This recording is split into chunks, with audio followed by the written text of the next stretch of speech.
जय माता दी। हर हर महादेव। आप सभी को चैत्र मास के नवरात्रि के पावन पर्व की हार्दिक और हार्दिक शुभकामनाएं। मैं फिर आपसे एक और इन्फॉर्मेटिव जानकारी के साथ लेकर आ गई हूँ एक और वीडियो। आप सभी को पता है चैत्र मास के हमारे पावन नवरात्रि चल रहे हैं। माँ दुर्गा के 9 रूपों की उपासना पूजा अर्चना जो है सभी घरों में सभी जातक जो हैं अपने मन क्रम वचन भाव से अपनी श्रद्धा अनुसार कर रहे हैं। तो देखिएगा चैत्र नवरात्रि के प्रारंभ से लेकर और समापन तक हम पूरे विधि विधान से सभी कार्यों को करते हैं। तो उसके बाद बारी आती है कि कन्या पूजन के बाद हम जो चौकी लगाते हैं माता के आगमन पर, उस चौकी पर जो कपड़ा होता है वो क्या, उसका क्या करें, पूजन जो सामग्री होती है हमारी, हम उसका क्या करें, किस तरीके से हम माता की चौकी का विसर्जन करें और कब हमें करना चाहिए, कलश का क्या करना है, नारियल का क्या करना है, जो अक्षत हैं जिससे हमने अष्टदल कमल बनाया, मतलब टोटल जो ओवरऑल जो आपकी पूजन सामग्री होती है उसका आपको क्या करना है।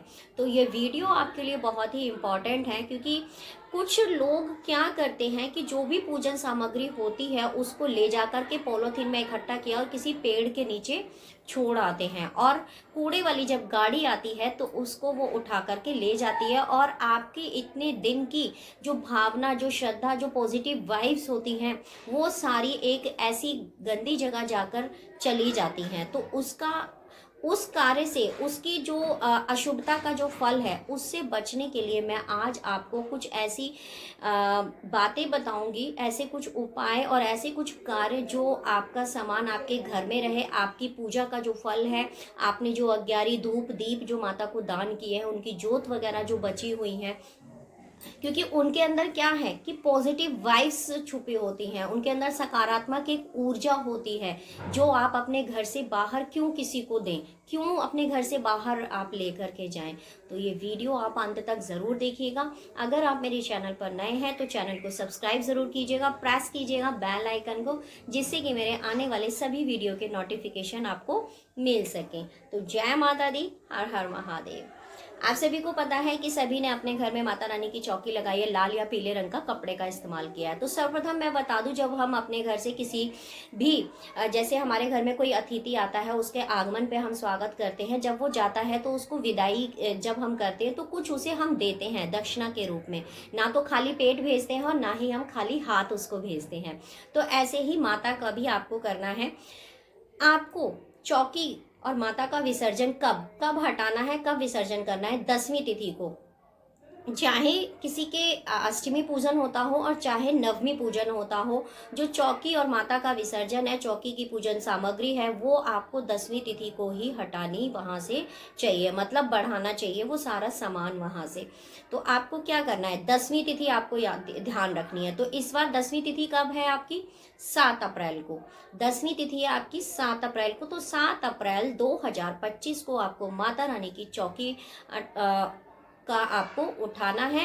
और कैसे उठाना है, आपको एक लोटे में जल लेना है और कोई भी मीठी चीज़ आपको ले लेना है, कोई भी फल ले लीजिएगा आप, ठीक है, कोई भी आप मिठाई ले लीजिएगा या फिर आप बताशा ले लीजिए, कोई भी चीज़, मिश्री भी ले सकते हैं, इलायची भी आप ले सकते हैं, पंचमेवा भी आप ले सकते हैं।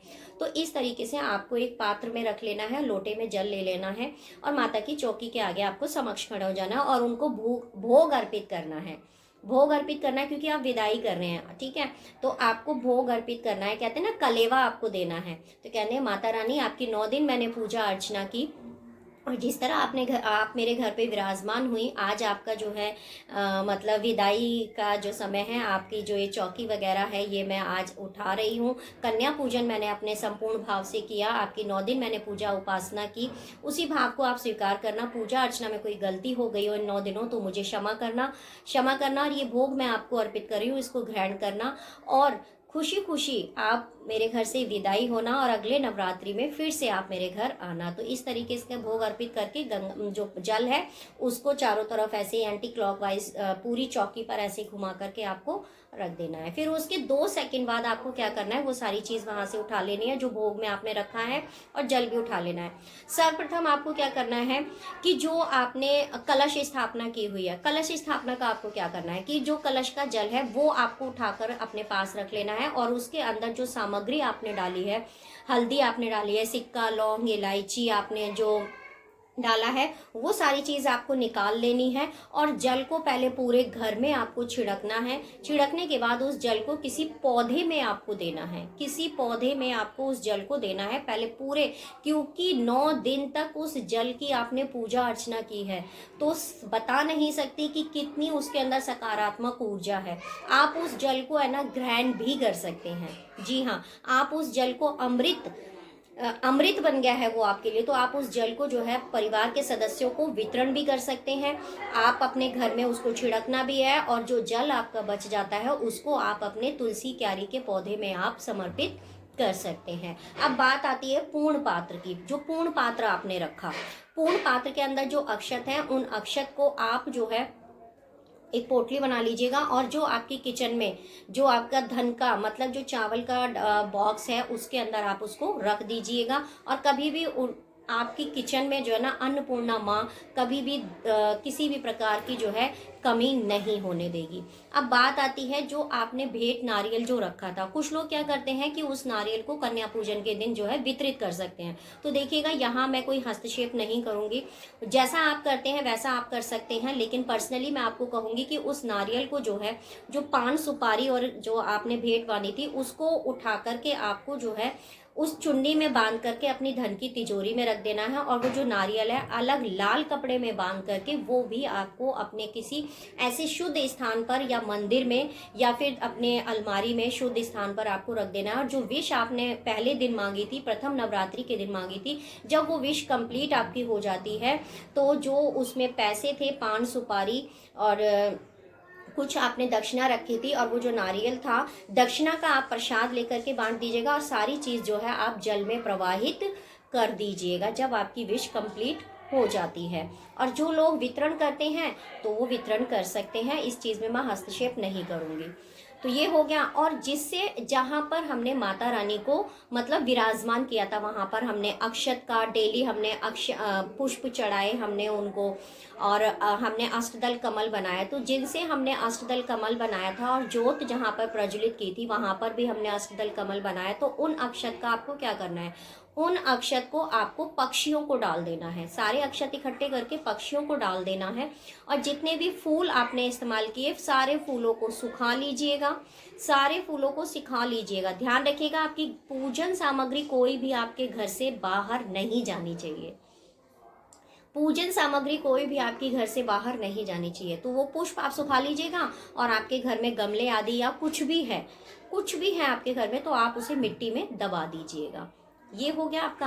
आपके पास अब अग्यारी की बात आती है कि सभी लोग जो है डेली अग्यारी करते हैं और माता को जो है भोग आदि अर्पित करते हैं। तो वो अग्यारी और जो जोत है बची हुई और जो धूप वगैरह है उसका क्या करना है, उसको भी आपको अपने एक गमले में, बेशक आपको एक गमला खरीदना पड़ जाए, आप सारी चीज़ जो है गमले में मिट्टी में दबा करके आप अपने घर पे ही ऊपर छत पे आप रख सकते हैं ईशान कोण में, क्योंकि उसके अंदर आपकी 9 देवियों का पूजा पाठ का, ठीक है, और 9 देवियों का आशीर्वाद और सकारात्मक ऊर्जा है उन चीज़ों के अंदर। तो आपको उनके घर से बाहर नहीं फेंकनी है, ठीक है, ऐसा आपको करना है।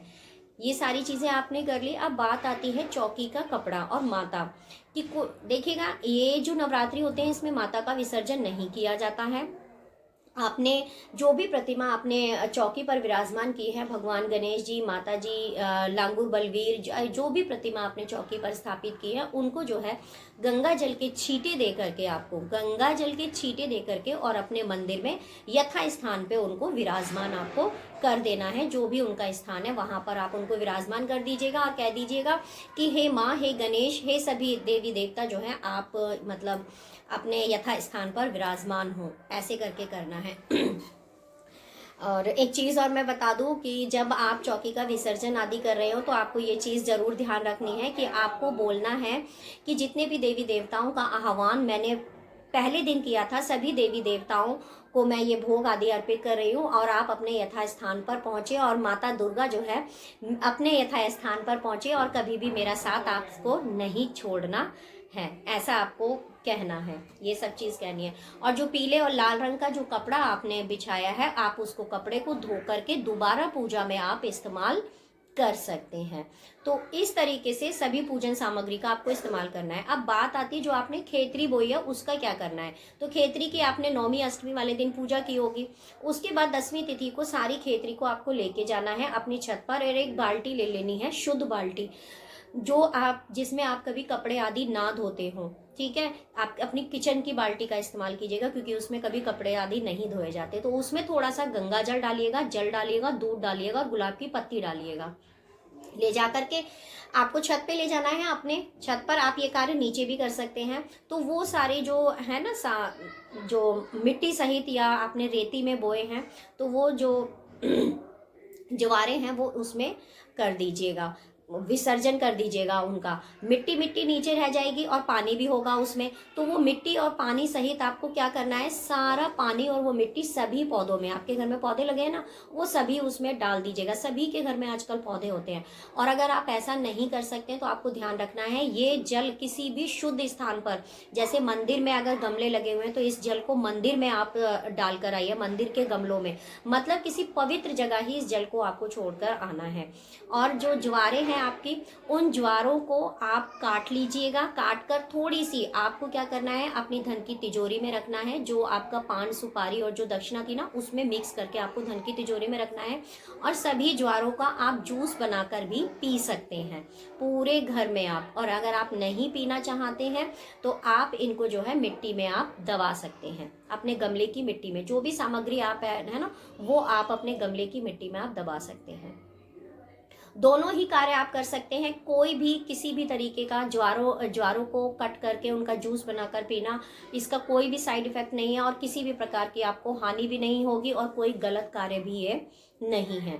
इस तरीके से आपको करना है। ध्यान रखना है, कोई भी चीज आपकी घर से बाहर नहीं जानी चाहिए, और घर से बाहर अगर वो जा रही है तो आपको ध्यान रखना है कि वो मंदिर, जैसे मैंने जल बताया, आपके घर में पौधे नहीं हैं तो जल को आप मंदिर के गमलों में डाल करके आइएगा, क्योंकि वो उससे ज़्यादा पवित्र स्थान आपको कहीं मिलेगा ही नहीं।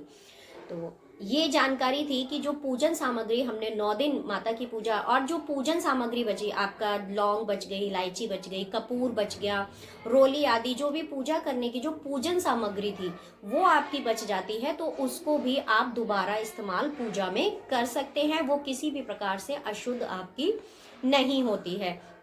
वैसे तो आपको प्रयास करना है कि अष्टमी तिथि तक जो भी सामग्री आदि आपने बनाई है वो आपकी पूर्णतः समाप्त हो जाए। सामग्री मोस्टली जो सामग्री होती है वो आपकी समाप्त हो जाए। बाकी आपकी लौंग, इलायची या फिर पंचमेवा आपकी आदि कोई भी बच जाती है तो वो आप दोबारा भोग आदि में, आप जब भगवान को भोग अर्पित करते हैं तो वो आप दोबारा इस्तेमाल कर सकते हैं पूजा में।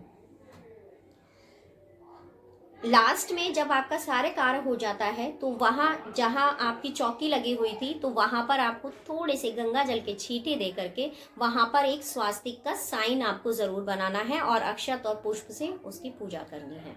ऐसे आपको करना है और कहना है कि जितने भी देवी देवता मेरे घर में आए थे मैंने उनको जो है उनके यथा स्थान पर भेज दिया है। और दोबारा से मैंने ये भी प्रे किया है कि दोबारा से इसी तरह जैसे इस बार जो है नवरात्रि में मेरे घर में सभी देवी देवता का मैंने आह्वान किया, उन्हें बुलाया, उन्होंने अपना स्थान ग्रहण किया, ऐसे ही वो हर नवरात्रि में अपना आसन ग्रहण करें। इस तरीके से मतलब कहते हैं कि जब चौकी हटाई जाती है तो वहाँ पर सूनापन नहीं छोड़ा जाता है। तो ये कार्य आपको अवश्य करना है। और फिर उसको जगह को आपको ऐसे करके सिर माथे आपको लगाना है, ऐसे 5 बार 7 बार इस तरीके से। क्योंकि देखिएगा वहां पर आपने माता को बिठाया था, 9 दिन वहां पर माता बैठी थी, तो उस जगह को मैं बता नहीं सकती वो कितनी पवित्र हो गई है। वो आपके लिए, आपके घर के साथ साथ वो जो स्थान है ना वो बहुत पवित्र हो गया है। तो इस तरीके से आपको जो कन्या पूजन के बाद पूजन सामग्री है, मैंने बारी बारी से सारी चीज़ें बताई। पूजा अर्चना में कोई भूल या त्रुटि हो गई हो या आपको बताने में कोई त्रुटि हो गई हो तो मुझे क्षमा कीजिएगा। आपने जो सुहाग का सामान अगर किसी ने चढ़ाया है तो वो आप खुद भी इस्तेमाल कर सकते हैं या किसी अपने मान पक्ष को भी आप दे सकते हैं। तो जय माता दी, हर हर महादेव। मैं फिर मिलूंगी आपसे ऐसी ही एक और इन्फॉर्मेटिव वीडियो के साथ। मेरे द्वारा दी गई जानकारी आपको कैसी लगती है कमेंट बॉक्स में ज़रूर बताइएगा। वीडियो को लाइक कीजिएगा, शेयर कीजिएगा, चैनल को सब्सक्राइब ज़रूर कीजिएगा, प्रेस कीजिएगा बेल आइकन को, जिससे कि मेरे आने वाले सभी वीडियो के नोटिफिकेशन आपको मिल सकें। जय माता दी, जय माँ दुर्गा, हर हर महादेव। ओम नमो भगवते वासुदेवाय नमः। जय